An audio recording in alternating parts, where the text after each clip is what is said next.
Rebonjour et bienvenue pour la seconde partie de notre exploration de l'enseignement supérieur algérien.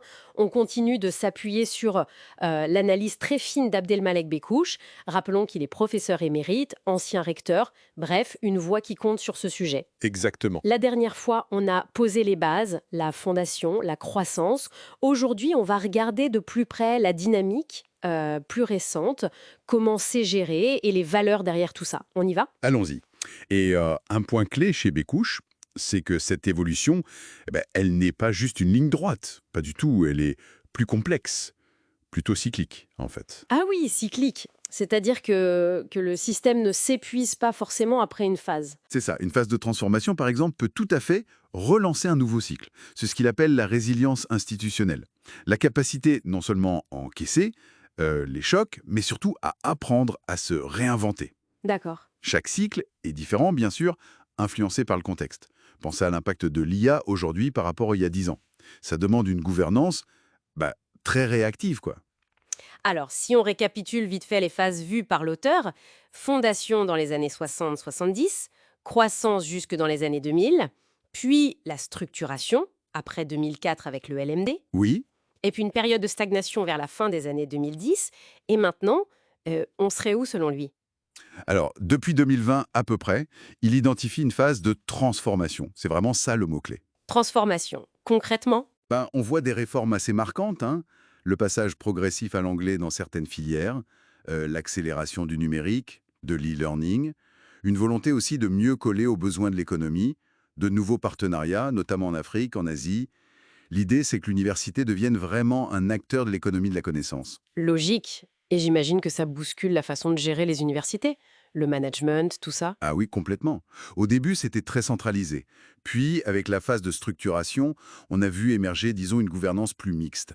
C'est là qu'on commence à parler sérieusement d'assurance qualité. Les commissions d'évaluation, ce genre de choses. Oui, voilà. Les commissions, les standards type ISO 21001 pour l'éducation, et aussi le management par la performance avec des indicateurs, des contrats d'objectifs entre l'État et les universités. Et aujourd'hui, dans cette phase de transformation dont vous parliez, Le management doit devenir plus stratégique, tourné vers l'innovation, le numérique. Le pilotage par projet devient super important pour conduire ces réformes. Et puis l'utilisation des données, le fameux Data-Driven Management, avec les systèmes d'information, les IRP, c'est crucial pour décider de manière éclairée. Et la résilience, encore une fois, mais au niveau managérial cette fois. Savoir gérer les crises, s'intégrer à l'écosystème. d'accord, c'est clair. Parlons un peu du système LMD, licence master doctorat, qui date de 2004. Bécouche souligne s'il apporte des valeurs spécifiques sur le plan technique, pédagogique. Quelles sont-elles? Alors la première, c'est la flexibilité. Grâce aux modules, au crédit ECTS, le système européen, hein, ça facilite les parcours à la carte et surtout la reconnaissance internationale, donc la mobilité. Ensuite, l'approche par compétences. L'idée, c'est définir ce que l'étudiant sait faire à la fin, pas juste ce qu'il sait. On parle d'e-portfolios pour montrer ça. Et enfin, une culture de l'assurance qualité avec des évaluations régulières. C'est ambitieux. Et au-delà de la technique, l'analyse montre aussi des objectifs économiques très clairs derrière le LMD, c'est ça, hein? Oui, tout à fait. L'objectif numéro un, c'est d'améliorer l'employabilité. Donc renforcer les liens entre l'université et le monde de l'entreprise. Logique. Il y a aussi l'attractivité internationale, attirer des étudiants, des chercheurs étrangers.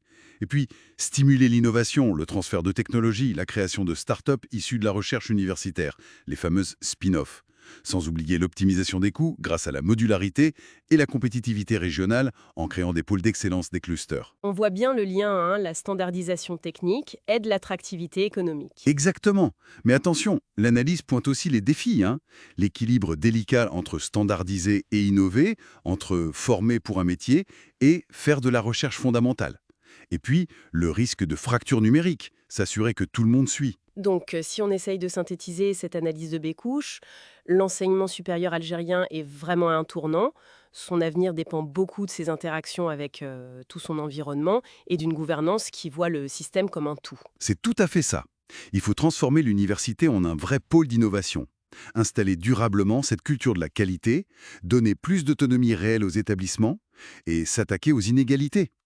Les clés, c'est l'intelligence collective, la gestion par les données et une université qui apprend sur elle-même. en permanence. L'enjeu est énorme en fait. C'est construire une économie de la connaissance qui soit à la fois compétitive et inclusive. Ce n'est plus juste ajuster des détails, c'est une ambition pour tout le système. Absolument. Et pour finir, peut-être une question qui reste en suspens après cette lecture, une question à méditer.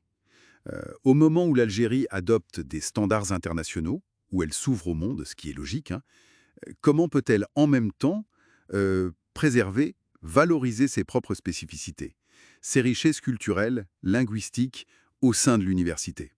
Comment faire de ces spécificités non pas un frein, mais une force, une signature unique dans le concert mondial de l'enseignement supérieur? C'est une excellente question, fondamentale pour l'avenir. Merci beaucoup d'avoir partagé avec nous cette analyse si riche, basée sur les travaux d'Abdelmalek Bekouche. Et à très bientôt pour une nouvelle exploration.